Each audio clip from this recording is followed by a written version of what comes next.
بسم اللہ الرحمن الرحیم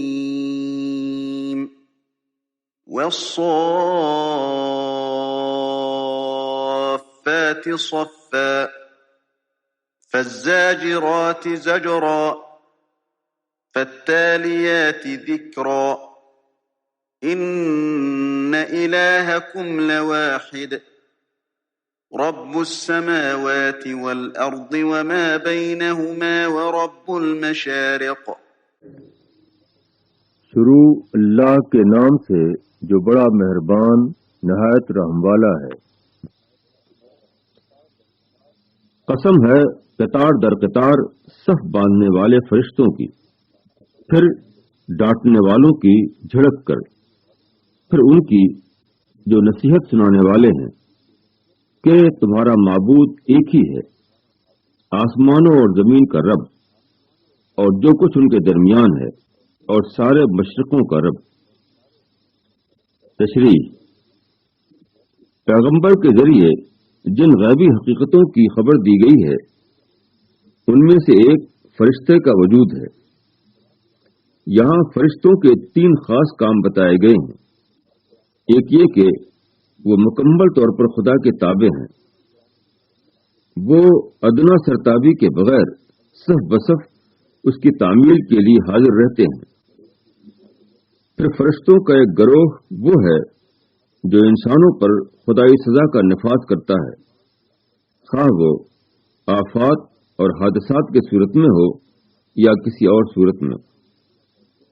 فرشتوں کا تیسرا عمل یہ بتایا گیا ہے کہ وہ خدا کے بندوں پر خدا کی نصیحت اتارتے ہیں، عام انسانوں پر الہام یا القاء کی شکل میں اور پیغمبروں پر وحی کی شکل میں۔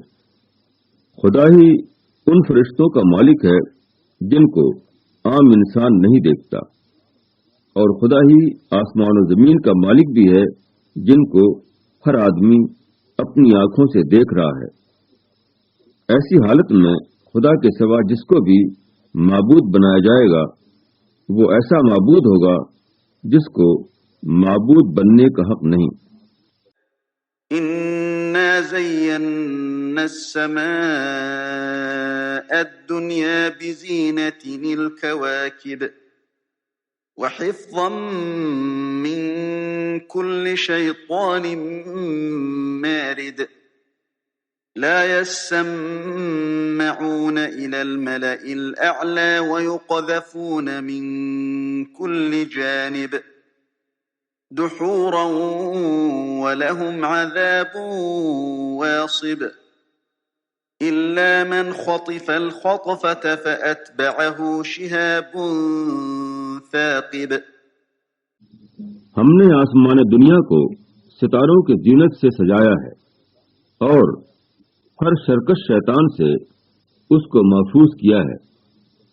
وہ ملائے اعلیٰ کی طرف کان نہیں لگا سکتے، اور وہ ہر طرف سے مارے جاتے ہیں بھگانے کے لیے، اور ان کے لیے ایک دائمی عذاب ہے۔ مگر جو شیطان کوئی بات اچک لے تو ایک دہکتا ہوا شعلہ اس کا پیچھا کرتا ہے۔ تشریح: سماع دنیا سے مراد غالباً وسیع خلا کا وہ حصہ ہے جو انسان کے قریب واقع ہے اور جس کو آدمی کسی آلہ کی مدد کے بغیر خالی آنکھ سے دیکھ سکتا ہے۔ جس طرح انسان ایک بااختیار مخلوق ہے، اسی طرح جنات بھی بااختیار مخلوق ہیں، چنانچہ وہ خلا میں پرواز کرتے ہیں اور کوشش کرتے ہیں کہ اوپر اٹھ کر ملائے اعلیٰ تک پہنچیں اور وہاں سے مستقبل کی خبریں لے آئیں۔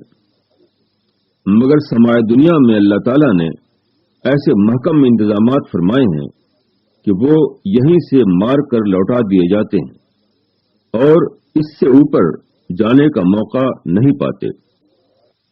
فاستفتهم أهم أشد خلقا أم من خلقنا إنا خلقناهم من طين لازب بل عجبت ويسخرون۔ وَإِذَا ذُكِّرُوا لَا يَذْكُرُونَ وَإِذَا رَأَوْا آيَةً يَسْتَسْخِرُونَ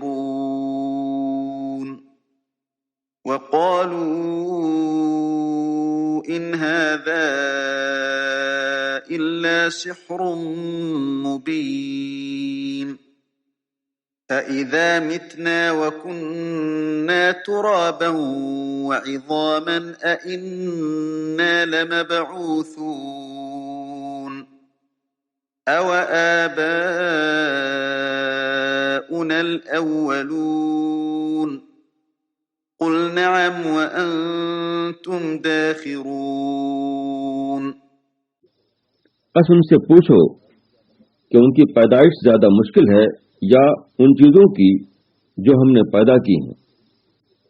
ہم نے ان کو چپکتی مٹی سے پیدا کیا ہے، بلکہ تم تعجب کرتے ہو اور وہ مذاق اڑا رہے ہیں. اور جب ان کو سمجھایا جاتا ہے تو وہ سمجھتے نہیں، اور جب وہ کوئی نشانی دیکھتے ہیں تو وہ اس کو ہنسی میں ڈال دیتے ہیں اور کہتے ہیں کہ یہ تو بس کھلا ہوا جادو ہے. کیا جب ہم مر جائیں گے اور مٹی اور ہڈیاں بن جائیں گے تو پھر ہم اٹھائے جائیں گے؟ اور کیا ہمارے اگلے باپ دادا بھی؟ کہو کہ ہاں، اور تم ذلیل بھی ہوگے. تشریح: زمین و آسمان کی صورت میں جو کائنات ہمارے مشاہدے میں آتی ہے وہ اتنی پیچیدہ اور اتنی عظیم ہے کہ اس کے بعد انسانوں کو دوسری دنیا میں پیدا کرنا مقابلتاً ایک چھوٹا کام نظر آنے لگتا ہے. جس خالق کی قوت تخلیق کا عظیم تر نمونہ ہمارے سامنے موجود ہے، اسی خالق سے اس سے چھوٹی تخلیق ناممکن یا مستبعد کیوں ہو؟ انسانی جسم کا تجزیہ کرنے سے معلوم ہوتا ہے کہ وہ تمام تر زمینی اجزاء کا ایک مجموعہ ہے. زمین میں پائے جانے والے مادے پانی، کیلشیم، لوہا، سوڈیم وغیرہ کی ترکیب سے انسان بنا ہے. یہ تمام اجزاء ہماری دنیا میں بہت افراد کے ساتھ پائے جاتے ہیں. پھر جن اجزاء کی ترکیب سے خالق نے ایک بار انسان کو بنا کر کھڑا کر دیا، انہی اجزاء کی ترکیب سے وہ دوبارہ کیوں ایسا نہیں کر سکتا؟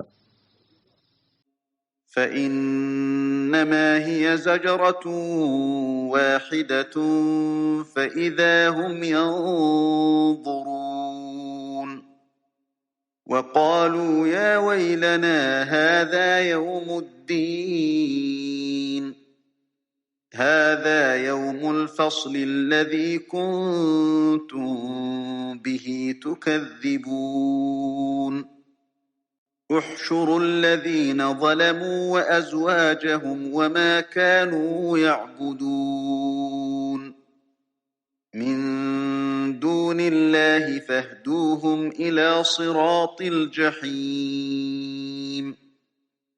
وقفوهم إنهم مسئولون ما لكم لا تناصرون بل هم اليوم مستسلمون.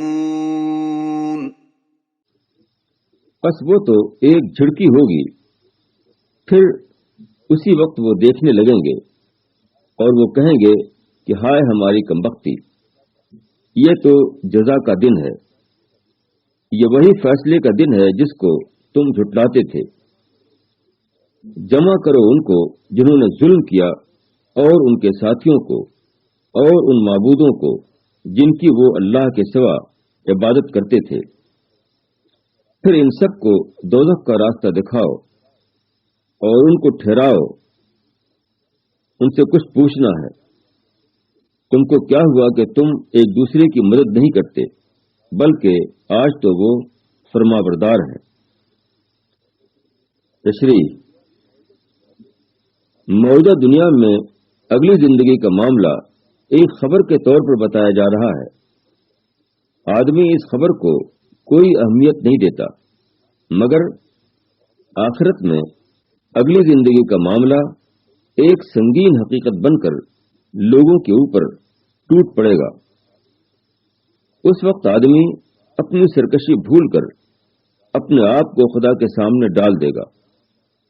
یہ ناقابل بیان حد تک ہولناک منظر ہوگا۔ اس وقت میدان حشر میں لوگوں کا جو حال ہوگا اس کا ایک نقشہ ان آیتوں میں دیا گیا ہے۔ وَأَقْبَلَ بَعْضُهُمْ عَلَى بَعْضٍ يَتَسَاءَلُونَ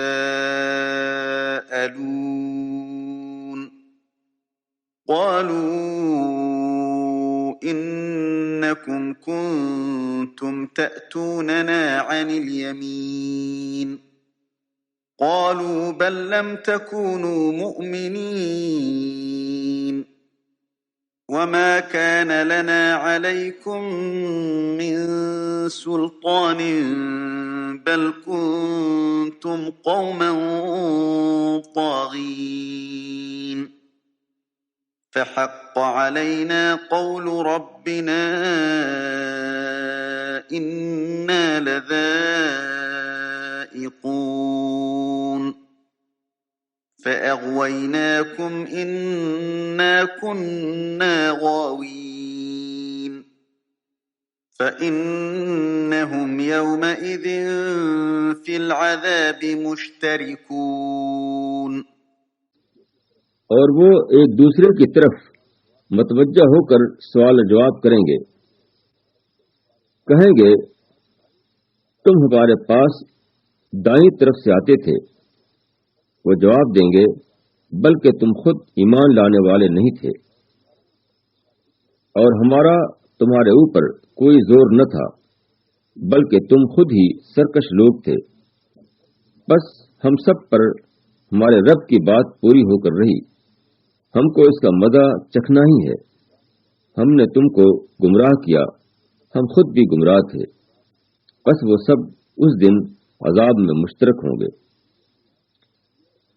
تشریح: یہ عوام اور لیڈروں کی گفتگو ہے۔ قیامت میں عوام اپنی بربادی کی ذمہ داری اپنے گمراہ لیڈروں پر ڈالیں گے اور کہیں گے کہ آپ لوگوں نے ہمیں طرح طرح سے بہکایا۔ لیڈر کہیں گے کہ تمہارا یہ الزام غلط ہے، کوئی بہکانے والا کسی کو نہیں بہکاتا، تم لوگوں کے اندر خود سرکشی کا مزاج تھا، ہماری بات تم کو اپنے مزاج کے موافق نظر آئی اس لیے تم نے اس کو مان لیا۔ تم نے حقیقتاً اپنی خواہشات کا ساتھ دیا، نہ کہ ہمارا۔ دونوں کا جرم ایک ہے۔ حقیقت یہ ہے کہ قیامت میں لیڈر اور پیرو دونوں ایک ہی مشترک انجام سے دوچار ہوں گے۔ نہ لیڈر کی عظمت اس کو عذاب سے بچا سکے گی اور نہ عوام کا یہ عذر ان کو بچانے والا بنے گا کہ ہم تو بے علم تھے، ہم کو ہمارے لیڈروں نے گمراہ کیا۔ إِنَّا كَذَلِكَ نَفْعَلُ بِالْمُجْرِمِينَ إِنَّهُمْ كَانُوا إِذَا قِيلَ لَهُمْ لَا إِلَٰهَ إِلَّا اللَّهُ يَسْتَكْبِرُونَ وَيَقُولُونَ أَإِنَّا لَتَارِكُو آلِهَتِنَا لِشَاعِرٍ مَجْنُونٍ بَلْ جَاءَ بِالْحَقِّ وَصَدَّقَ الْمُرْسَلِينَ إِنَّكُمْ لَذَائِقُو الْعَذَابِ الْأَلِيمِ وَمَا تُجْزَوْنَ إِلَّا مَا كُنتُمْ تَعْمَلُونَ۔ ہم مجرموں کے ساتھ ایسا ہی کرتے ہیں۔ یہ وہ لوگ تھے کہ جب ان سے کہا جاتا کہ اللہ کے سوا کوئی معبود نہیں تو وہ تکبر کرتے تھے اور وہ کہتے تھے کہ کیا ہم ایک شاعر دیوانہ کی کہنے پر اپنے معبودوں کو چھوڑ دیں، بلکہ وہ حق لے کر آیا ہے اور وہ رسولوں کی پیشنگوئی کا مصداق ہے۔ بے شک تم کو دردناک عذاب چکھنا ہوگا اور تم اسی کا بدلہ دیے جا رہے ہو جو تم کرتے تھے۔ تشریح: جب ان سے کہا جاتا کہ اللہ کے سوا کوئی الہ نہیں تو وہ گھمنڈ کرتے تھے۔ اس کا مطلب یہ نہیں کہ وہ خدا کے مقابلے میں گھمنڈ کرتے تھے، ایسا کوئی بھی نہیں کرتا۔ خدا کی عظمت اس سے زیادہ ہے کہ کوئی اس کے مقابلے میں بڑا بننے کی جرات کرے۔ ان کا گھمنڈ دراصل خدا کے پیغامبر کے مقابلے میں تھا، نہ کہ خود خدا کے مقابلے میں۔ پیغمبر کے پیغام توحید کی زد ان اکابر پر پڑتی تھی جن کے نام پر وہ اپنے مشرکانہ اعمال میں مبتلا تھے۔ اب ایک طرف پیغمبر ہوتا اور دوسری طرف ان کے مفروضہ اکابر۔ چونکہ پیغمبر بظاہر انہیں اپنے اکابر سے کم دکھائی دیتا تھا، اس لیے وہ پیغمبر کو چھوٹا سمجھ کر نظر انداز کر دیتے تھے۔ وہ اپنے مفروضہ اکابر کے ساتھ وابستہ رہ کر سمجھتے کہ وہ بڑوں کے ساتھ وابستہ ہیں۔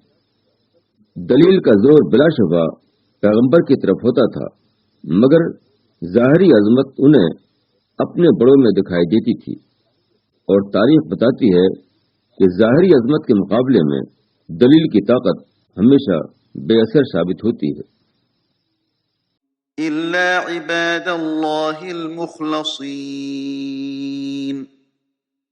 أولئك لهم رزق معلوم فواكه وهم مكرمون في جنات النعيم على سرر متقابلين يطاف عليهم بكأس من معين بيضاء لذة للشاربين لا فيها غول ولا هم عنها ينزفون وعندهم قاصرات الطرف عين كأنهن بيض مكنون۔ مگر جو اللہ کے چنے ہوئے بندے ہیں ان کے لیے معلوم رزق ہوگا، میوے، اور وہ نہایت عزت سے ہوں گے، آرام کے باغوں میں تختوں پر آمنے سامنے بیٹھے ہوں گے۔ ان کے پاس ایسا پیالہ لایا جائے گا جو بہتی ہوئی شراب سے بھرا جائے گا، صاف شفاف پینے والوں کے لیے لذت، نہ اس میں کوئی ضرر ہوگا اور نہ اس سے عقل خراب ہوگی۔ اور ان کے پاس نیچی نگاہ والی بڑی آنکھوں والی عورتیں ہوں گی، گویا کہ وہ انڈے ہیں جو چھپے ہوئے رکھے ہوں۔ تشریح: موجودہ دنیا آزمائش کی دنیا ہے۔ یہاں لوگوں کو آزادانہ عمل کا موقع دے کر ان کا انتخاب کیا جا رہا ہے۔ جو لوگ اپنے قول و عمل سے اس کا ثبوت دیں گے کہ وہ جنت کی لطیف اور نفیس دنیا میں بسائے جانے کے قابل ہیں، ان کو ان کا خدا اپنی جنت میں بسانے کے لیے چن لے گا۔ وہاں انہیں ہر قسم کی اعلیٰ نعمتیں فراہم کی جائیں گی، اور پھر ان سے کہا جائے گا کہ راحتوں اور لذتوں کے باغات میں ابدی طور پر آباد رہو۔ فأقبل بعضهم على بعض يتساءلون قال قائل منهم إني كان لي قرين يقول أئنك لمن المصدقين أئذا متنا وكنا ترابا وعظاما أئنا لمدينون قال هل أنتم مطلعون فاطلع فرآه في سواء الجحيم قال تالله إن كدت لتردين ولولا نعمة ربي لكنت من المحضرين أفما نحن بميتين إلا موتتنا الأولى وما نحن بمعذبين إن هذا لهو الفوز العظيم لمثل هذا فليعمل العاملون پھر وہ ایک دوسرے کی طرف متوجہ ہو کر بات کریں گے۔ ان میں سے ایک کہنے والا کہے گا کہ میرا ایک ملاقاتی تھا، وہ کہا کرتا تھا کہ کیا تم بھی تصدیق کرنے والوں میں سے ہو؟ کیا جب ہم مر جائیں گے اور مٹی اور ہڈیاں ہو جائیں گے تو کیا ہم کو جزا ملے گی؟ کہے گا کیا تم جھانک کر دیکھو گے؟ تو وہ جھانکے گا اور اس کو جہنم کے بیچ میں دیکھے گا۔ کہے گا کہ خدا کی قسم تم تو مجھ کو تباہ کر دینے والے تھے، اور اگر میرے رب کا فضل نہ ہوتا تو میں بھی انہی لوگوں میں ہوتا جو پکڑے ہوئے آئے ہیں۔ کیا اب ہم کو مرنا نہیں ہے؟ مگر پہلی بار جو ہم مر چکے اور اب ہم کو عذاب نہ ہوگا۔ بے شک یہی بڑی کامیابی ہے۔ ایسی ہی کامیابی کے لیے عمل کرنے والوں کو عمل کرنا چاہیے۔ تشریح: جنت لطیف ترین سرگرمیوں کی دنیا ہوگی۔ وہاں دلچسپ ملاقاتیں ہوں گی، وہاں پرلطف مشاہدات ہوں گے، وہاں ایک دوسرے کے درمیان آفاقی سطح پر گفتگویں ہوں گی۔ ہر قسم کی محدودیت اور ہر قسم کی ناخوشگواری کا وہاں خاتمہ ہو چکا ہوگا۔ آخرت کو ماننے سے مراد سادہ طور پر صرف اس کو مان لینا نہیں ہے، بلکہ آخرت کے معاملے کو اتنا حقیقی اور اتنا اہم سمجھنا ہے کہ وہ آدمی کی پوری زندگی پر چھا جائے۔ آدمی اپنا سب کچھ آخرت کے لیے لگا دے۔ جو لوگ ایسے آخرت پسندوں کو دیوانہ سمجھتے تھے، وہ آخرت میں ان کی کامیابیاں دیکھ کر دم بخود رہ جائیں گے۔ دوسری طرف آخرت پسندوں کا حال یہ ہوگا کہ وہ اپنے شاندار انجام کو اس طرح حیرت کے ساتھ دیکھیں گے جیسے کہ انہیں یقین نہ آ رہا ہو کہ ان کے چھوٹے سے عمل کا خدا نے انہیں اتنا بڑا بدلہ دے دیا ہے۔ کیسا عجیب ہوگا وہ انسان جو ایسی جنت کا حریص نہ ہو، جو ایسی جنت کے لیے عمل نہ کرے۔ أذلك خير نزلا أم شجرة الزقوم إنا جعلناها فتنة للظالمين إنها شجرة تخرج في أصل الجحيم طلعها كأنه رؤوس الشياطين فإنهم لآكلون منها فمالئون منها البطون ثم إن لهم عليها لشوبا من حميم ثم إن مرجعهم لإلى الجحيم إنهم ألفوا آباءهم ضالين فهم على آثارهم يهرعون وَلَقَدْ ضَلَّ قَبْلَهُمْ أَكْثَرُ الْأَوَّلِينَ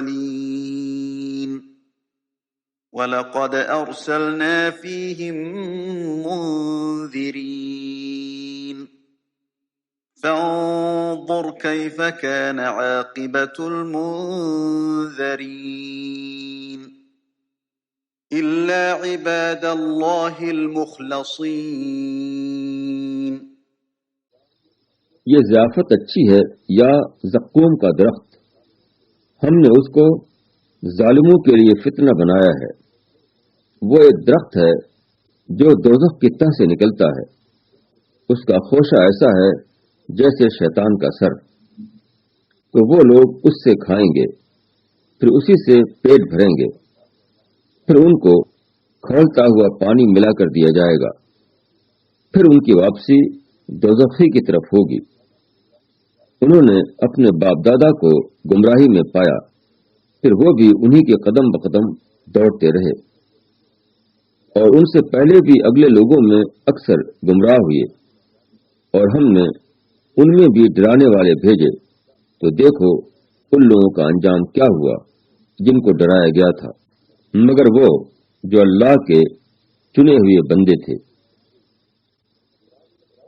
تشریح: قرآن میں بتایا گیا ہے کہ دوزخ میں زقوم کا درخت ہوگا، اور دوزخی لوگ جب بھوک سے بے قرار ہوں گے تو اس کو کھائیں گے. قرآن میں یہ خبر دی گئی تو قدیم عرب کے لوگوں نے اس کا مذاق اڑانا شروع کیا.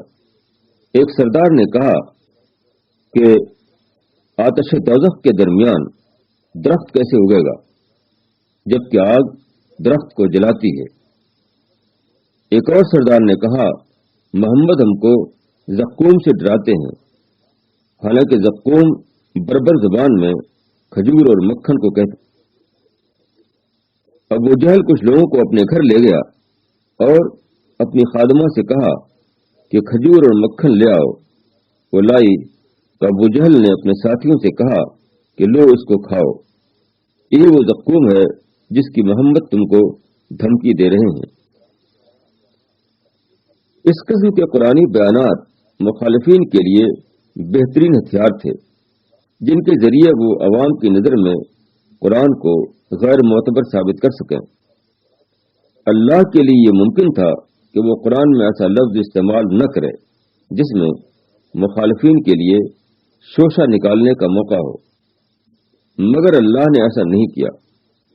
اس کی وجہ یہ ہے کہ یہی وہ مقام ہے جہاں آدمی کا امتحان ہو رہا ہے. آدمی کو نجات یافتہ بننے کے لیے یہ ثبوت دینا ہے کہ اس نے شوشے کی باتوں سے بچ کر اصل حقیقت پر دھیان دیا. اس نے غلط فہمیوں کو عبور کر کے کلام کے حقیقی مدعا کو پایا. اس نے ذہنی انحراف کے مواقع ہوتے ہوئے اپنے ذہن کو انحراف سے بچایا. اللہ کے چنے ہوئے بندے وہ ہیں جو رواجی دین سے اوپر اٹھ کر سچائی کو دریافت کریں، جو ظواہر سے بلند ہو کر معنی کا ادراک کریں، جو خدا کے بشری نمائندے کو پہچان کر اس کے ساتھی بن جائیں. وَلَقَدْ نَادَانَا نُوحٌ فَلَنِعْمَ الْمُجِيبُونَ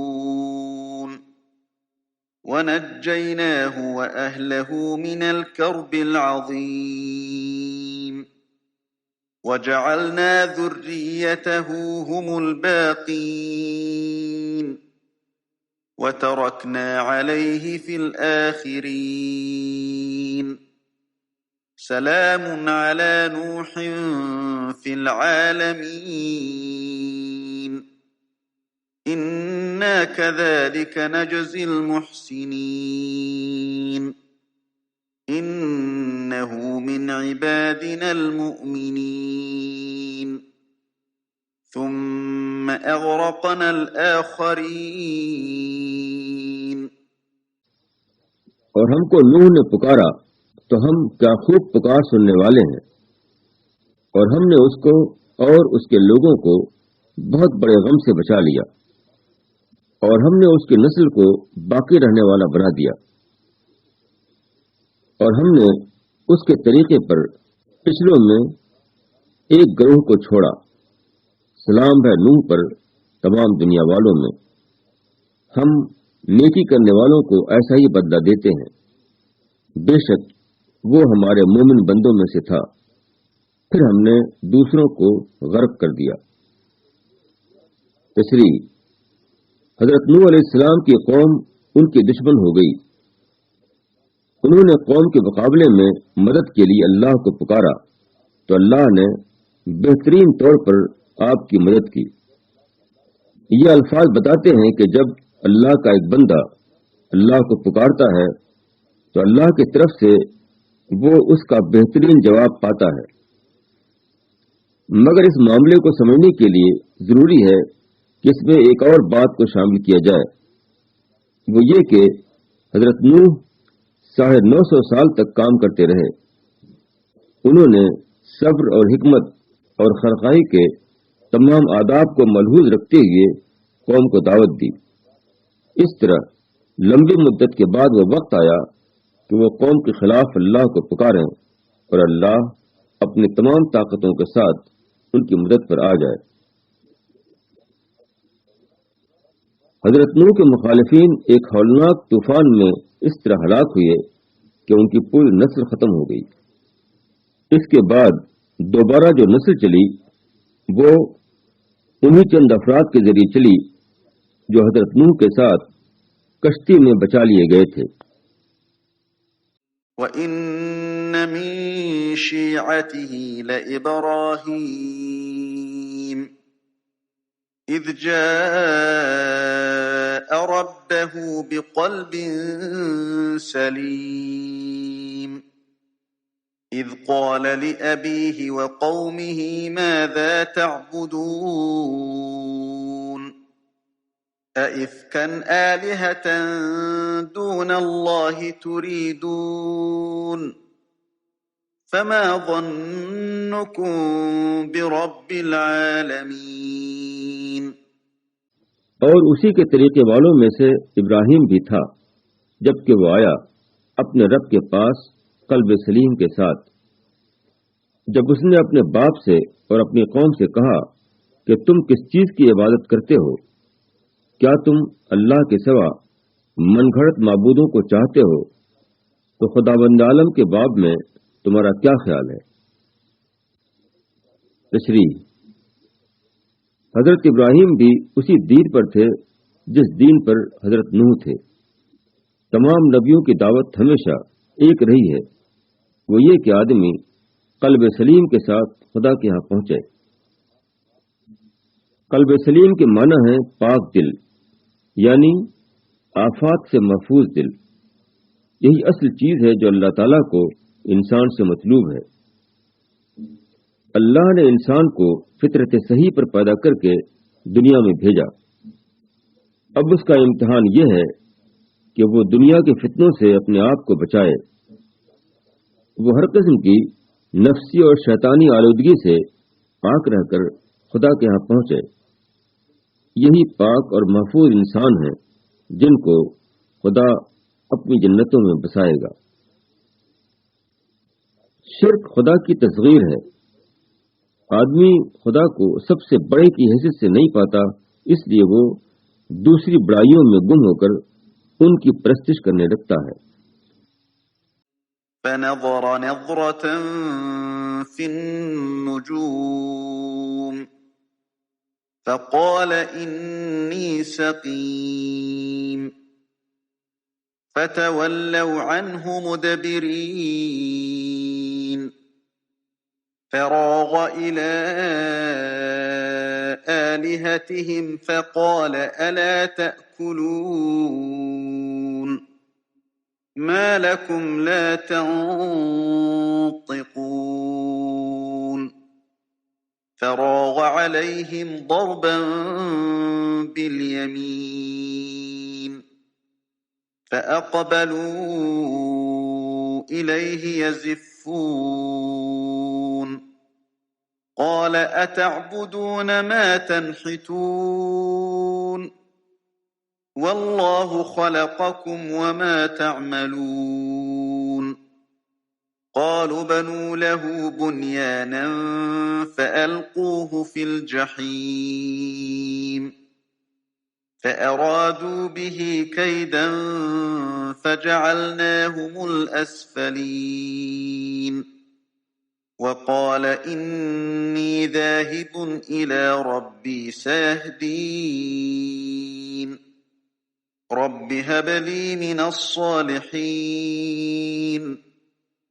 فبشرناه بغلام حليم. پھر ابراہیم نے ستاروں پر ایک نظر ڈالی، پس کہا کہ میں بیمار ہوں.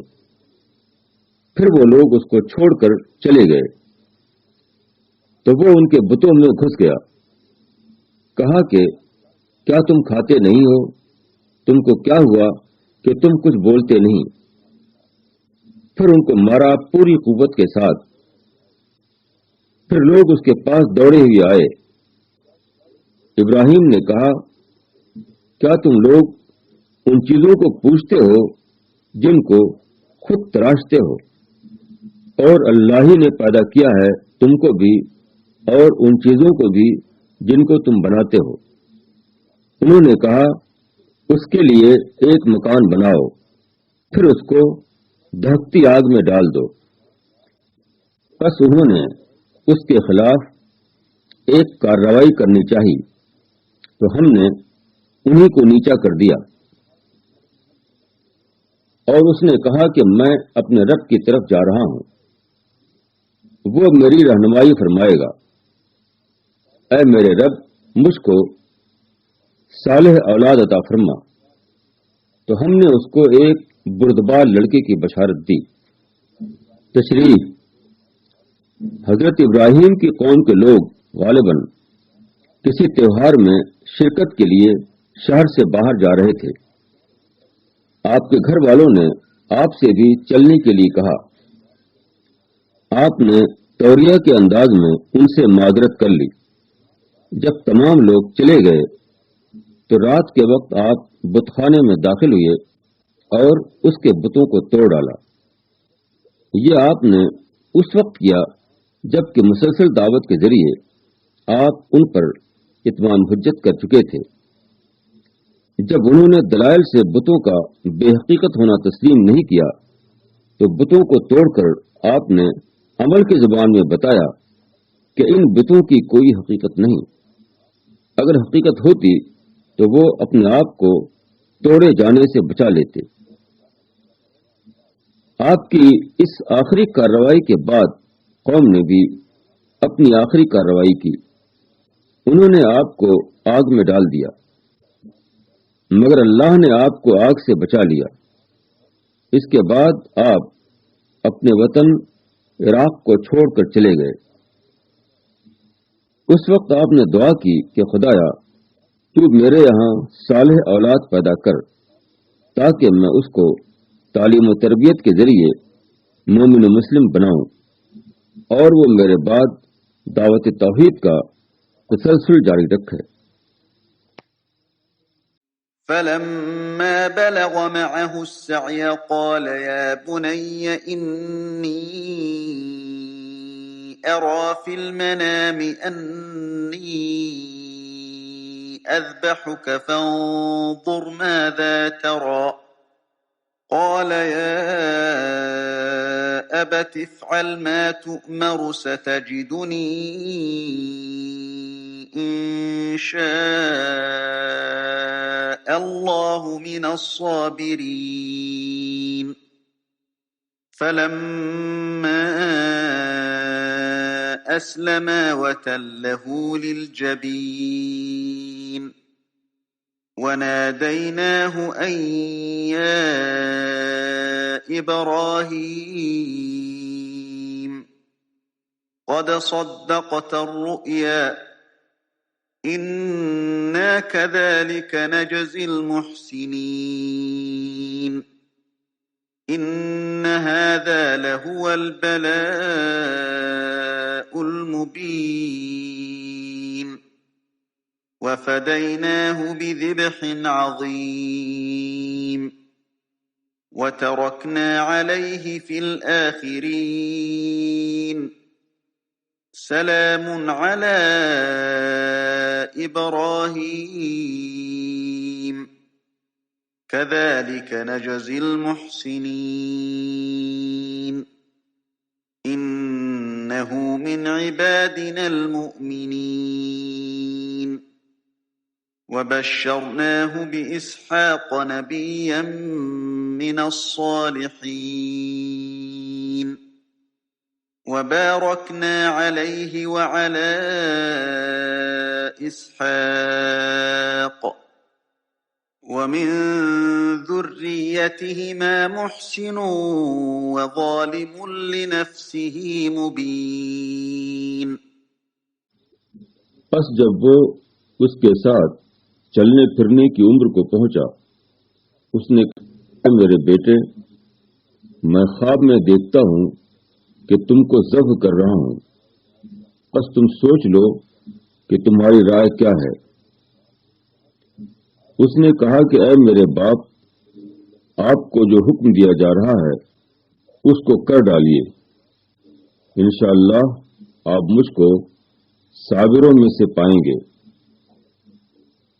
پس جب دونوں مطیع ہو گئے اور ابراہیم نے اس کو ماتھے کے بل گرا دیا اور ہم نے اس کو آواز دی کہ اے ابراہیم، تم نے خواب کو سچ کر دکھایا، بے شک ہم نیکی کرنے والوں کو ایسا ہی بدلہ دیتے ہیں۔ یقیناً یہ ایک کھلی ہوئی آزمائش تھی اور ہم نے ایک بڑی قربانی کے عوض اس کو چھڑا لیا، اور ہم نے اس پر پچھلوں میں ایک گروہ کو چھوڑا۔ سلامتی ہو ابراہیم پر، ہم نیکی کرنے والوں کو اسی طرح بدلہ دیتے ہیں۔ بے شک وہ ہمارے مومن بندوں میں سے تھا، اور ہم نے اس کو اسحاق کی خوشخبری دی، ایک نبی صالحین میں سے، اور ہم نے اس کو اور اسحاق کو برکت دی، اور ان دونوں کی نسل میں اچھے بھی ہیں اور ایسے بھی جو اپنے نفس پر صریح ظلم کرنے والے ہیں۔ تشریح: حضرت ابراہیم کے زمانے میں شرک کا اس طرح عمومی غلبہ ہوا کہ تاریخ میں اس کا تسلسل قائم ہو گیا۔ اب جو بچہ پیدا ہوتا وہ ماحول کے اثر سے شرک میں اتنا پختہ ہو جاتا کہ کوئی بھی دعوتی کوشش اس کے ذہن کو شرک سے ہٹانے میں کامیاب نہیں ہوتی تھی۔ حضرت ابراہیم جب لمبی دعوتی جدوجہد کے بعد عراق سے نکلے تو ان کے ساتھ صرف دو مومن تھے، ایک آپ کی اہلیہ سارہ، دوسرے آپ کے بھتیجے لوط۔ لوگ دعوت کے ذریعے توحید کے راستے پر نہیں آ رہے تھے، اس لیے اللہ تعالیٰ کا یہ منصوبہ ہوا کہ ایک ایسی نسل تیار کی جائے جو شرک کی فضا سے الگ ہو کر پرورش پائے۔ اس کے لیے حجاز کے علاقے کا انتخاب ہوا، جو بیاب و گیا ہونے کی وجہ سے بالکل غیر آباد پڑا ہوا تھا۔ منصوبہ یہ تھا کہ اس غیر آباد علاقے میں ایک شخص کو آباد کیا جائے اور اس سے توالد و تناسل کے ذریعے ایک محفوظ نسل تیار کی جائے، مگر اس وقت حجاز مکمل طور پر ایک خشک صحرا تھا، اور اس خشک صحرا میں کسی شخص کو آباد کرنا اس کو جیتے جی ذبح کر دینے کے ہمانہ تھا۔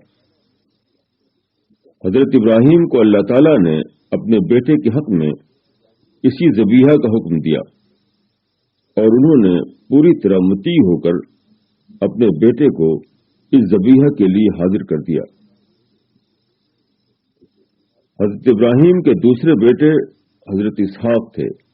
ان کی نسل میں مسلسل نبوت جاری رہی، یہاں تک کہ بنو اسماعیل میں آخری نبی پیدا ہو گئے۔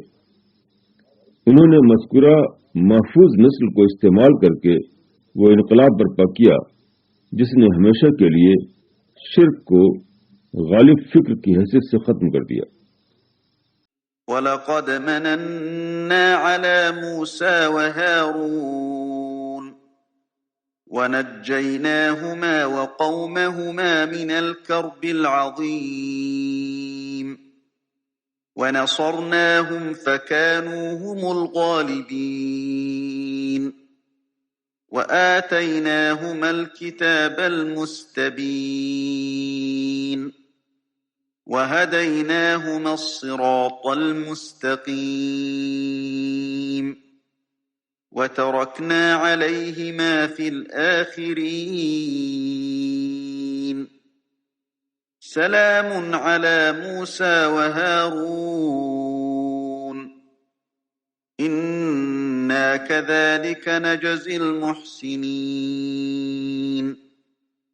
إِنَّهُمَا مِنْ عِبَادِنَا الْمُؤْمِنِينَ۔ اور ہم نے موسیٰ اور ہارون پر احسان کیا اور ان کو اور ان کی قوم کو ایک بڑی مصیبت سے نجات دی، اور ہم نے ان کی مدد کی تو وہی غالب آنے والے بنے، اور ہم نے ان دونوں کو واضح کتاب دی، اور ہم نے ان دونوں کو سیدھا راستہ دکھایا، اور ہم نے ان کے طریقے پر پیچھے والوں میں ایک گروہ کو چھوڑا۔ سلامتی ہو موسیٰ اور ہارون پر، ہم نیکی کرنے والوں کو ایسا ہی بدلہ دیتے ہیں، بے شک وہ دونوں ہمارے مومن بندوں میں سے تھے۔ تشریح: اللہ تعالیٰ نے حضرت موسیٰ اور ان کی قوم کی مدد کی اور ان کو فرعون کے ظلم سے نجات دی۔ یہاں سوال یہ ہے کہ یہ کیسے ہوا؟ یہ دعوت اللہ کے ذریعے ہوا۔ حضرت موسیٰ نے فرعون پر حق کی تبلیغ کی، لمبی جدوجہد کے ذریعے آپ نے اس کو اتمام حجت تک پہنچایا۔ اس کے بعد وہ وقت آیا کہ فرعون کو مجرم قرار دے کر اسے ہلاک کیا جائے اور حضرت موسیٰ اور ان کی قوم کو غلبہ حاصل ہو۔ اس سیاق میں صراط مستقیم دکھانے کا ایک مطلب یہ ہے کہ فرعون کے مسئلے کا صحیح حل ان پر کھولا گیا۔ بنی اسرائیل کے لیے اگرچہ یہ ایک قومی مسئلہ تھا، مگر اس کا حل انہیں دعوت کی شکل میں بتایا گیا۔ چنانچہ ان کو جو غلبہ ملا وہ ان کو دعوتی جدوجہد کے نتیجے میں ملا، نہ کہ فرعون کے خلاف معروف قسم کی قومی جدوجہد کے نتیجے میں۔ وَإِنَّ إِلْيَاسَ لَمِنَ الْمُرْسَلِينَ إِذْ قَالَ لِقَوْمِهِ أَلَا تَتَّقُونَ أَتَدْعُونَ بَعْلًا وَتَذَرُونَ أَحْسَنَ الْخَالِقِينَ اللَّهَ رَبَّكُمْ وَرَبَّ آبَائِكُمُ الْأَوَّلِينَ فَكَذَّبُوهُ فَإِنَّهُمْ لَمُحْضَرُونَ إِلَّا عِبَادَ اللَّهِ الْمُخْلَصِينَ وَتَرَكْنَا عَلَيْهِ فِي الْآخِرِينَ سَلَامٌ عَلَى الْيَاسِينَ إِنَّا كَذَلِكَ نَجْزِي الْمُحْسِنِينَ إِنَّهُ مِنْ عِبَادِنَا الْمُؤْمِنِينَ۔ اور الیاس بھی پیغمبروں میں سے تھا، جبکہ اس نے اپنی قوم سے کہا، کیا تم ڈرتے نہیں؟ کیا تم لوگ بال کو پکارتے ہو اور بہترین خالق کو چھوڑ دیتے ہو، اللہ کو جو تمہارا بھی رب ہے اور تمہارے اگلے باپ دادا کا بھی؟ پس انہوں نے اس کو جھٹلایا تو وہ پکڑے جانے والوں میں سے ہوں گے۔ مگر جو اللہ کے خاص بندے تھے، اور ہم نے اس کے طریقے پر پچھلوں میں ایک گروہ کو چھوڑا۔ سلامتی ہو الیاس پر، ہم نیکی کرنے والوں کو ایسا ہی بدلہ دیتے ہیں، بے شک وہ ہمارے مومن بندوں میں سے تھا۔ تشریح: حضرت الیاس علیہ السلام غالباً حضرت ہارون کی نسل سے تھے۔ ان کا زمانہ 9ویں صدی قبل مسیح ہے۔ اس زمانے میں فلسطین کا یہودی بادشاہ اخیعب تھا، اور لبنان میں فنیقی قوم کی حکومت تھی جو مشرک تھی اور بال نامی بت کی پوجا کرتی تھی۔ اخیعب نے مشرک بادشاہ کی لڑکی سے شادی کر لی۔ اس مشرک شہزادی کے اثر سے یہودیوں کے درمیان بال کی پرستش ہونے لگی۔ اس وقت حضرت الیاس نے یہودیوں کو ڈرایا اور ان کو خدا واحد کی پرستش کی طرف بلایا، جو ان کا اصل آبائی دین تھا۔ حضرت الیاس کے حالات تفصیل سے بائبل میں موجود ہیں۔ حضرت الیاس کے زمانے میں صرف تھوڑے سے یہودیوں نے آپ کا ساتھ دیا، بیشتر تعداد نے آپ کی مخالفت کی، حتیٰ کہ وہ آپ کے قتل کے در پہ ہو گئے۔ اس کی وجہ سے اللہ تعالیٰ نے ان پر سزائیں بھیجیں، مگر بعد کو یہودیوں کے یہاں حضرت ایلیا کو بہت اونچا مقام ملا۔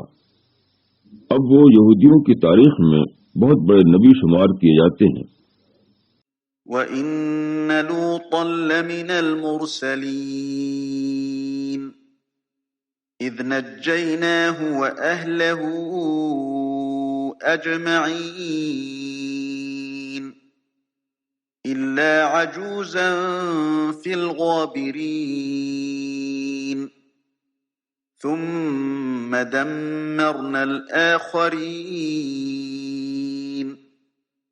وَإِنَّكُمْ لَتَمُرُّونَ عَلَيْهِمْ مُصْبِحِينَ وَبِاللَّيْلِ أَفَلَا تَعْقِلُونَ۔ اور بے شک لوط بھی پیغمبروں میں سے تھا، جبکہ ہم نے اس کو اور اس کے لوگوں کو نجات دی، مگر ایک بڑھیا جو پیچھے رہ جانے والوں میں سے تھی۔ پھر ہم نے دوسروں کو ہلاک کر دیا، اور تم ان کی بستیوں پر گزرتے ہو صبح کو بھی اور رات کو بھی، تو کیا تم نہیں سمجھتے؟ تشریح: حضرت لوط حضرت ابراہیم کے بھتیجے تھے۔ وہ بحر مردار کے علاقے میں سدوم اور عمورہ کی ہدایت کے لیے بھیجے گئے، جن کے باشندے غیر اللہ کی پرستش میں مبتلا تھے، مگر انہوں نے ہدایت قبول نہیں کی۔ آخر کار ان پر خدا کی آفت آئی، اور حضرت لوط اور ان کے چند ساتھیوں کو چھوڑ کر سب کے سب ہلاک کر دیے گئے۔ قوم لوط کی بستیوں کے کھڈر بحر مردار کے کنارے موجود تھے، اور قریش کے لوگ جب تجارت کے لیے شام اور فلسطین جاتے تو وہ راستے میں ان برباد شدہ بستیوں کو دیکھتے، مگر انسان کا حال یہ ہے کہ وہ صرف اسی حادثے کو جانتا ہے جو خود اس کے اپنے اوپر پڑے، دوسروں کے انجام سے وہ کبھی سبق نہیں لیتا۔ وَإِنَّ يُونُسَ لَمِنَ الْمُرْسَلِينَ إِذْ أَبَقَ إِلَى الْفُلْكِ الْمَشْحُونِ فَسَاهَمَ فَكَانَ مِنَ الْمُدْحَضِينَ فَالْتَقَمَهُ الْحُوتُ وَهُوَ مُلِيمٌ فَلَوْلَا أَنَّهُ كَانَ مِنَ الْمُسَبِّحِينَ لَلَبِثَ فِي بَطْنِهِ إِلَى يَوْمِ يُبْعَثُونَ فنبذناه بالعراء وهو سقيم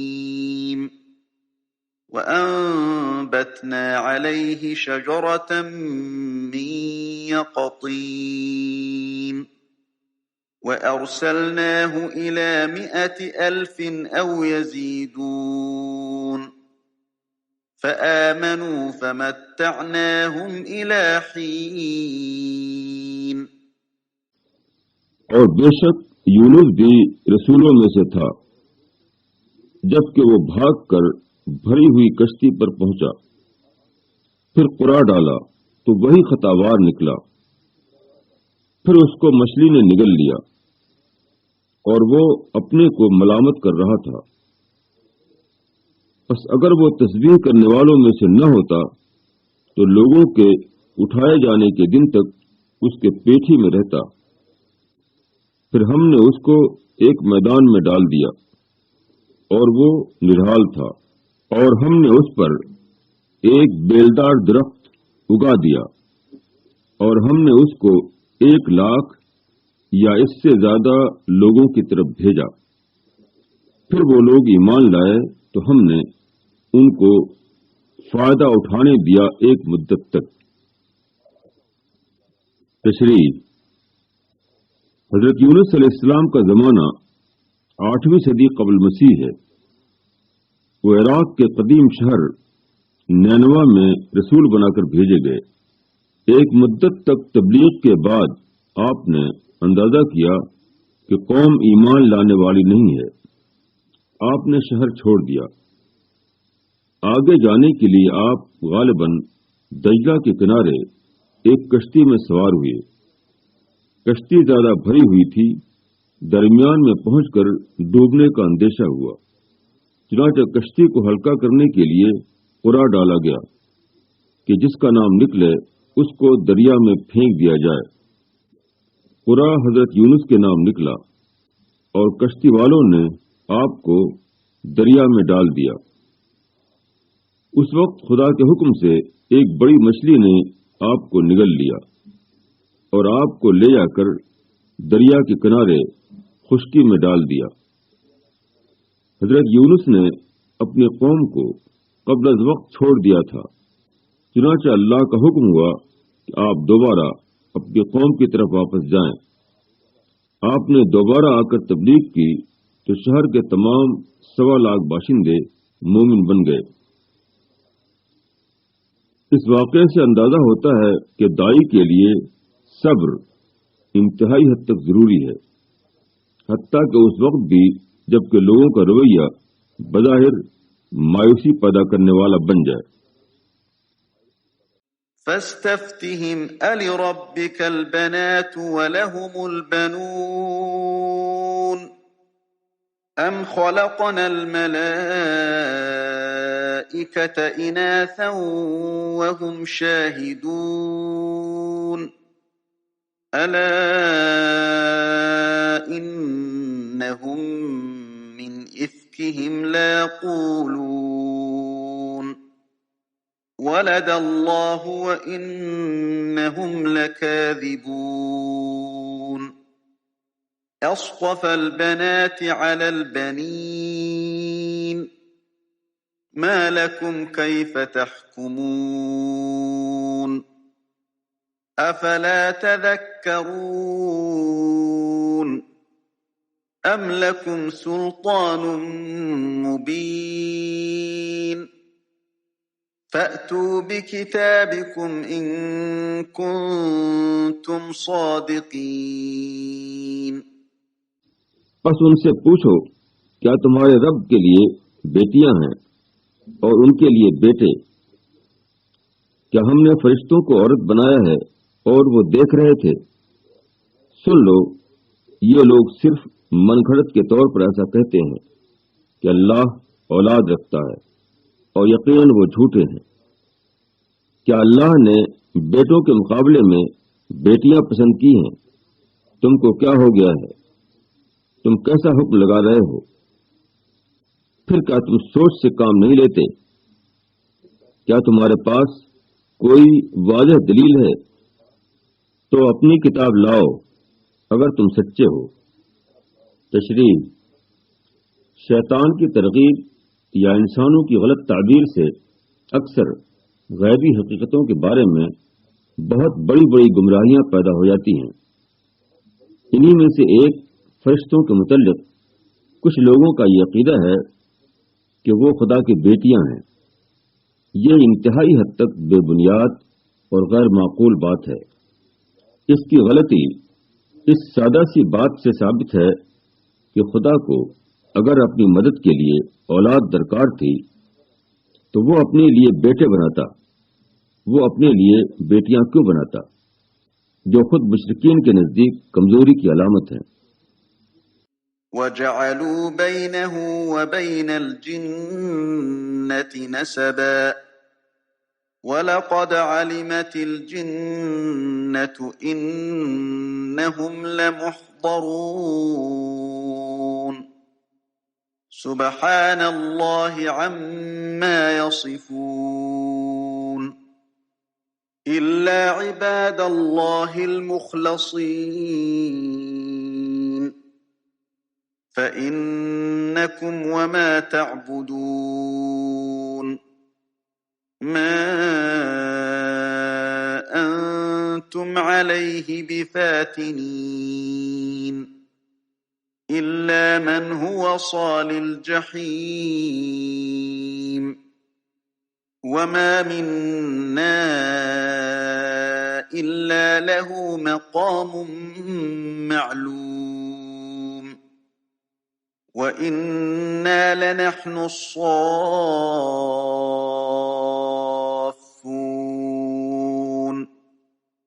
وَإِنَّا لَنَحْنُ الْمُسَبِّحُونَ۔ اور انہوں نے خدا اور جنات میں بھی رشتہ داری قرار دی ہے، اور جنوں کو معلوم ہے کہ یقیناً وہ پکڑے ہوئے آئیں گے۔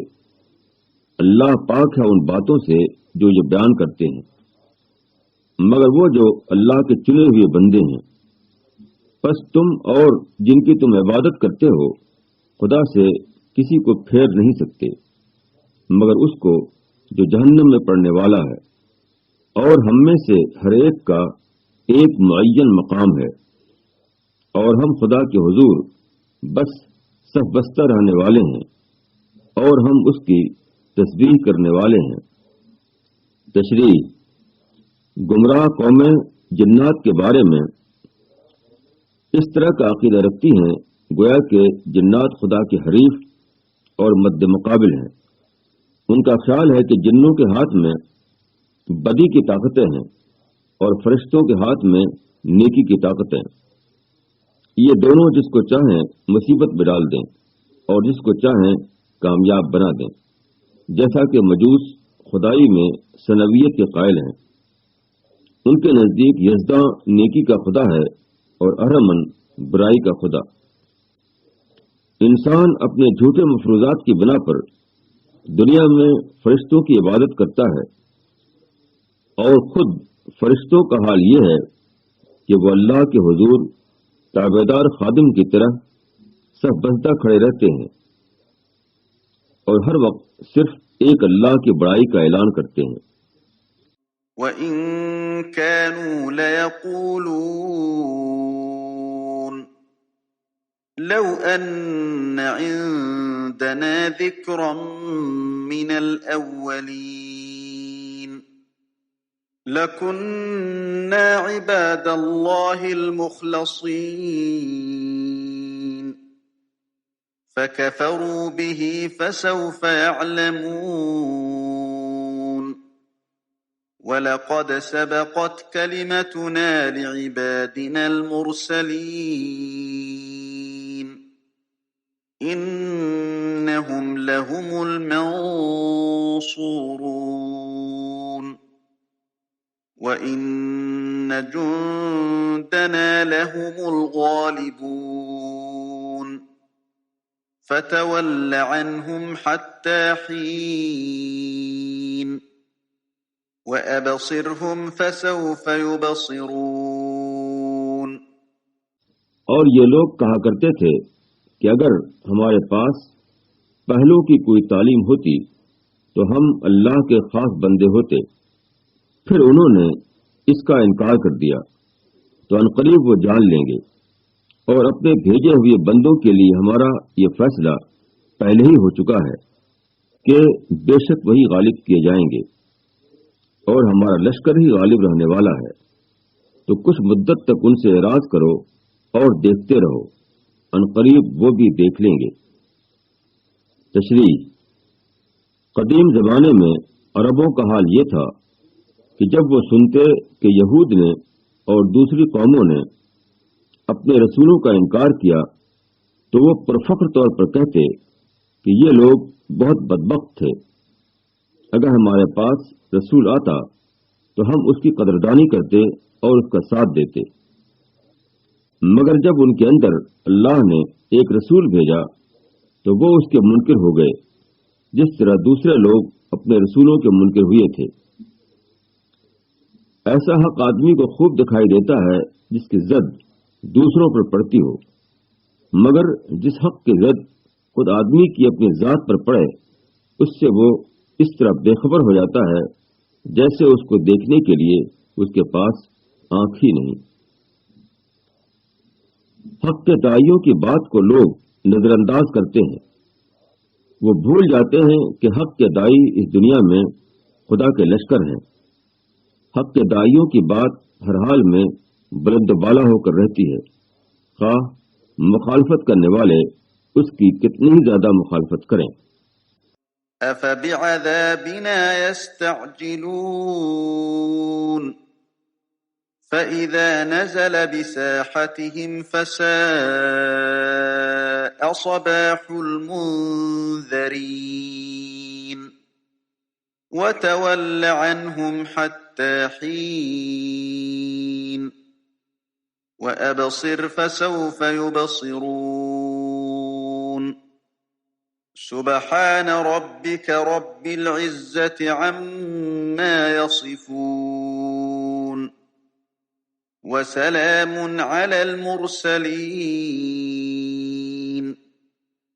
والحمد لله رب العالمين۔ کیا وہ ہمارے عذاب کے لیے جلدی کر رہے ہیں؟ پس جب وہ ان کے شہر میں اترے گا تو بڑی ہی بری ہوگی ان لوگوں کی صبح جن کو اس سے ڈرایا جا چکا ہے۔ تو کچھ مدت کے لیے ان سے اعراض کرو اور دیکھتے رہو، عنقریب وہ خود دیکھ لیں گے۔ پاک ہے تیرا رب، عزت کا مالک، ان باتوں سے جو یہ لوگ بیان کرتے ہیں، اور سلام ہے پیغمبروں پر، اور ساری تعریف اللہ کے لیے ہے جو رب ہے سارے جہان کا۔ تشریح: پیغمبر لوگوں سے کہتے تھے کہ اگر تم نے میری بات نہ مانی تو تمہارے اوپر خدا کا عذاب آ جائے گا، مگر لوگ اس بات کو بے حقیقت سمجھتے رہے اور اس کا مذاق اڑاتے رہے۔ اس کی وجہ یہ تھی کہ ان کا پیغمبر انہیں اس سے بہت کم نظر آتا تھا کہ اس کی بات نہ ماننے سے ان پر خدا کا عذاب ٹوٹ پڑے۔ تاہم ان کے تمسخر اور استہزاء کے باوجود ایسا نہیں ہوا کہ فوراً ان کے اوپر عذاب آ جائے، کیونکہ عذاب الہی کے اترنے کے لیے حجت کی تکمیل ضروری ہے۔ اس لیے پیغمبروں کو حکم ہوتا ہے کہ وہ صبر اور اعراض کرتے رہیں یہاں تک کہ علم الہی کے مطابق مقررہ مدت پوری ہو جائے۔